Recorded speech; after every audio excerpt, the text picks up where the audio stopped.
சமந்தாவின் watch விலை 70 லட்சம். இந்த நடிகர்கள் கோடிக்கணக்கில் சம்பளம் வாங்கிறாங்க. அந்த கோடிக்கணக்கில் வாங்குகிற சம்பளத்தை உபயோகமுள்ளதா முதலீடு பண்ணுறாங்களான்னா இல்லை.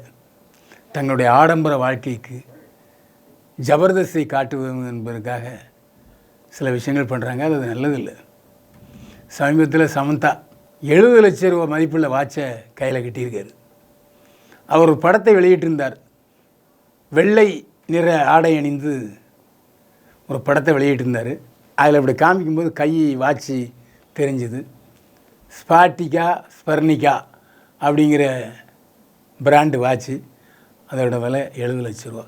இந்த கடிகாரத்தை பார்த்தோன்னே சமூகதளத்திலே உள்ள பார்வையாளர்கள் வாயெல்லாம் ஆன்னு திறந்து பார்த்துட்டாங்க. ஆனால் இதெல்லாம் ஜூபி ஜூனியர் என்டிஆர் சமீபத்தில் கட்டியிருந்த வாட்ச் விலை என்ன தெரியுமா? 8 கோடி ரூபா. மயக்கம் விட்டு விழுந்துடாதீங்க, உண்மைதான். வாட்சோட விலை எவ்வளவு? 8 கோடி ரூபா. சமந்தாவை விவாகரத்து செய்த நாக சைத்தன்யா இரண்டாவதாக ஒரு நடிகையை திருமணம் செய்ய போகிறார். நாக சைத்தன்யாவும் சமந்தாவும் காதலித்து தான் திருமணம் செய்து கொண்டார்கள்.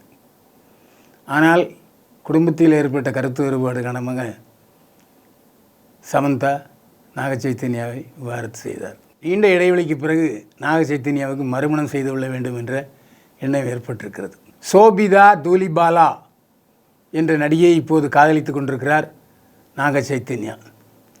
இருவரும் உல்லாச இடங்களுக்கு ஜாலியாக சென்று கொண்டிருக்கிறார்கள். அந்த படத்தை வெளியிட்டு கொண்டிருக்கிறார்கள்.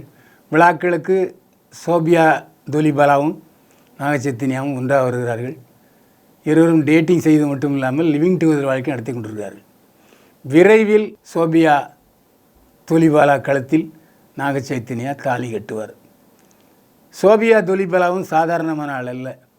பழம்பெரும் தெலுங்கு வில்லன் நடிகர் தூலிபாலாவுடைய மகள் சோபியா. எனவே நாகேஸ்வரராவ் குடும்பமும் கலை குடும்பம் நாக சைத்தன்யா. இந்த பக்கம் சோபிதா தூலிபாலாவும் கலை குடும்பம். எனவே இரு குடும்பத்தார் சம்மதத்தோடு விரைவில் சோபிதா தூலிபாலா நாக சைத்தன்யா திருமணம் நடைபெறும்.